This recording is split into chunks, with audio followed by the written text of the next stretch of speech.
wisdom itu banyak sekali berseliweran berarti di kepala kamu ya, di rasa kamu, di hidup kamu, dari karir yang kamu bangun.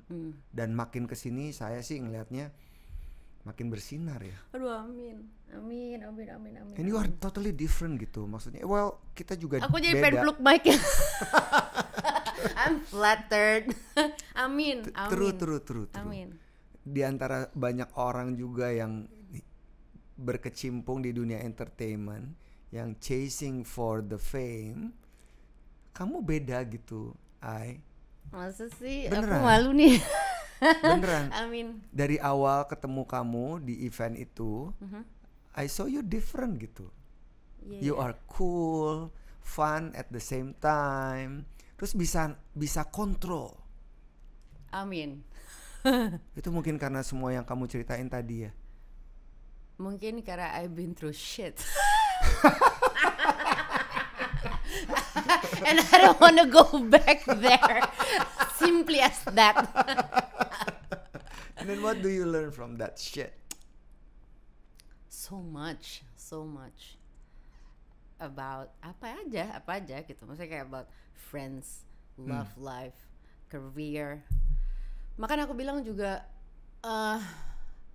dan satu yang pasti, selama aku jalanin semua warna-warni kehidupan itu, yang mungkin sekarang banyak orang concern, I never self-diagnose by Google. I don't trust it. It's dangerous. Maksudnya kayak justru kalau menurut aku yang lebih penting itu si support system itu tadi, someone to talk to yang beneran emang, atau bahkan kita nggak mencoba ngomong tapi maksudnya eventually semesta tuh akan mengirimkan orang untuk help us, mau satu kayak dua Setuju. orang aja, kayak you don't have to jadi bunch of people yang kayak come on you can do it. I mean it's nice to have support yang seperti itu. Cuma maksudnya di saat I'm talking about di saat kita bener-bener at the lowest point, sampai yang kayak you can barely see your phone for that gitu, kayak lu bener-bener pengen sendiri aja gitu, you don't want to tell anything to anyone gitu. Pasti ada tuh yang datang, entah kakakku, entah mama, kayak yang mereka concern ya mungkin di luar sana kayak ayu gimana tuh mungkin gitu ya. Akhirnya datang kayak drapesnya dibuka ya, nyalain ya lampunya. At the time tuh waktu kayak gitu, kayak so kayak tetap bukan yang langsung jadi dunia cerah kembali, enggak, aku waktu itu masih bitter dan segala macam gitu. Dan cuman kayak balik lagi pas aku sekarang lagi flashback, memang ternyata mendapatkan support system yang seperti itu adalah blessing luar biasa yang sudah di-provide sama semesta gitu. Dan kurasi manusia yang ada di hidupnya, yang tadinya kan ngegeng itu kan pasti ber-20, lama-lama makin kecil gitu. Aku ngerasa gini, oke, aku sekarang udah umur 30-an lebih, tapi kayak kalau dulu aku ngerasa kayak 30-an tuh kayak udah gede banget ya, udah tua banget ya gitu. Terus aku sekarang sampai sini kayak gini-gini aja nih gitu. Gue juga 54, 2024 gini-gini aja nih. Gitu, kayak aku ngerasa kayak somehow it's even better. Maksudnya kayak the way I see things itu kayak ya kayak misalnya aku tadinya misalnya ada satu kejadian kecil kayak ini gimana gitu. Kalau sekarang tuh kayak ya ini diginiin aja gitu. Ya maksudnya gini-gini aja tapi ternyata kayak much difference dari dalamnya gitu. Aku bisa lumayan confident bilang the way I see things lebih nggak kagetan gitu. Nggak reaktif. Itu Ayushita yang sekarang. Iya, amin.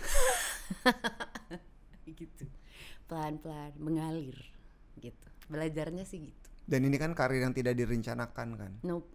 Tapi somehow aku jadi ngerasa bahwa aku percaya kita ini kan hadir di sini juga udah dengan kontraknya masing-masing ya. Kayak maksudnya dengan segala ups and downs-nya gitu, aku ngerasa memang I belong here.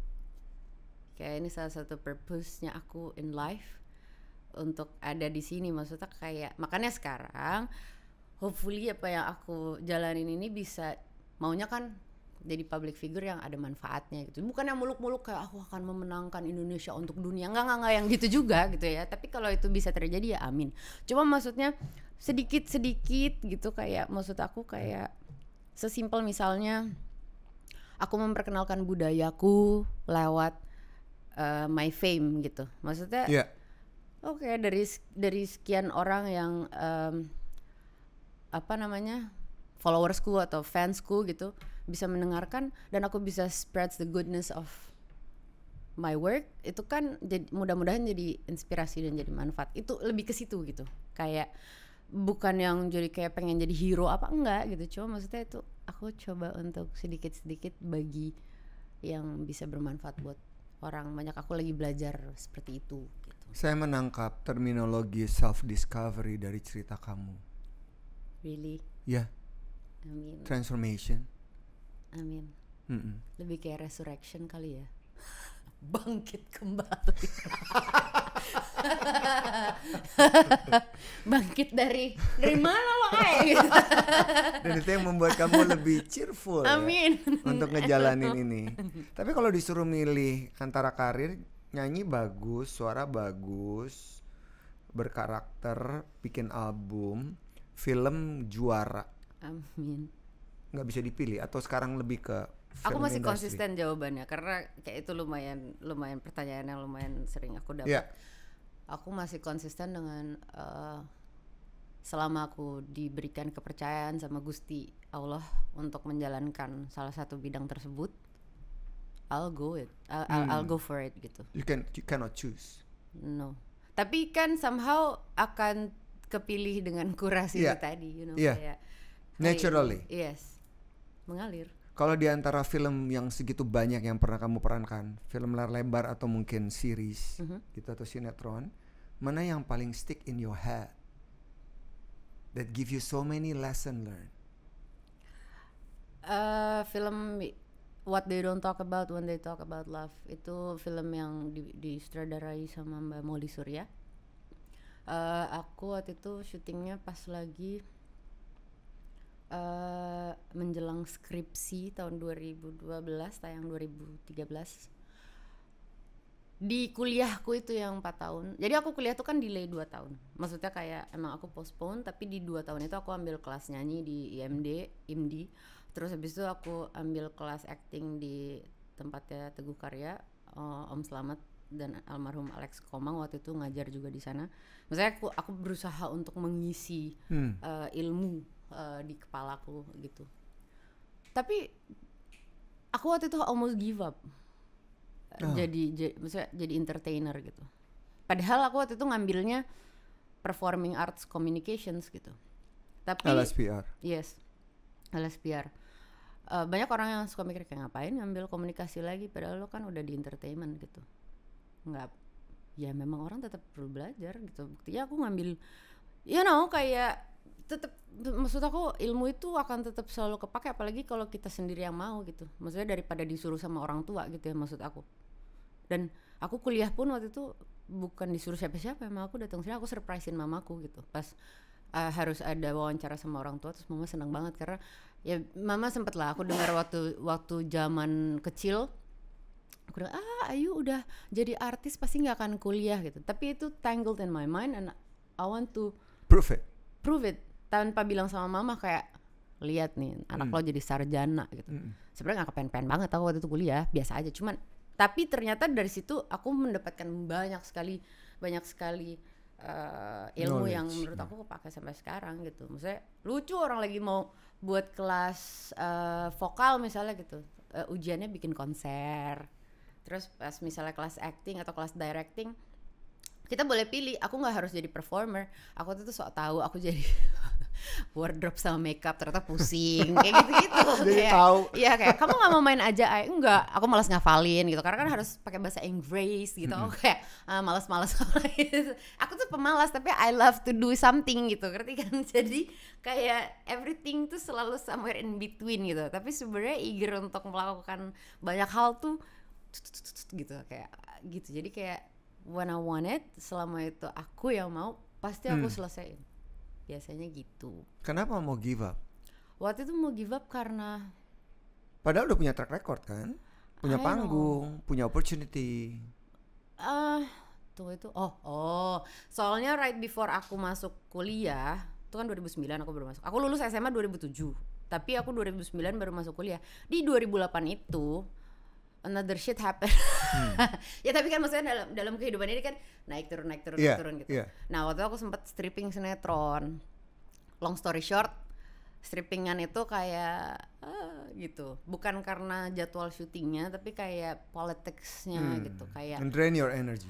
Cuma Tuhan sama yang bikin yang tahu kapan lo mau di-cut gitu. Sementara aku sebagai anak yang belajar dari film, aku dikasih semua jiwa raga ke situ gitu. Kayak for 7 months aku ada di situ, tiba-tiba oke, bye, mati lo, kecelakaan the bus gitu. Kayak what gitu. Aku waktu itu kayak gitu terus kayak kuliah aja malas gue gitu. Sempet kayak gitu. Dan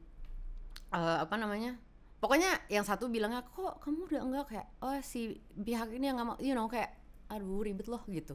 Jadi aku sempet kayak ada marahnya juga pas segala macam, kecewa dan segala macam. Tapi lagi-lagi mamah yang nggak apa-apa ya gitu, nggak apa-apa ya ini gitu. Maksudnya karena bukan dibelain untuk kayak dimong banget gitu, nggak. Justru kayak kalau menurut aku karena mamaku udah melihat aku work so hard di pekerjaan itu, dan emang itu shocking moment gitu for everyone. Maksudnya kalau menurut aku sebenarnya lebih enak lo bilang aja lagi kalau misalnya udah mau diganti, Bo, lo kurang perform nih di sini, kita harus ganti lo ya. Itu lebih enak gitu. Itu kan maksudnya kayak kita dikeluarin dari kantor tapi kayak gue ngapain, emang gue salah apa gitu. Abis itu ternyata cuma gara-gara apa coba, aku nyanyiin soundtracknya, tapi ternyata long story short si soundtracknya itu tanpa aku tahu dijual ke PH lain yang iya gitu. Terus aku kayak mana gue tahu kayak gitu. Terus aku kayak serah deh gitu. Waktu itu sempat agak kapok gitu. Tapi emang bener sih, setelah itu aku belum sinetron lagi.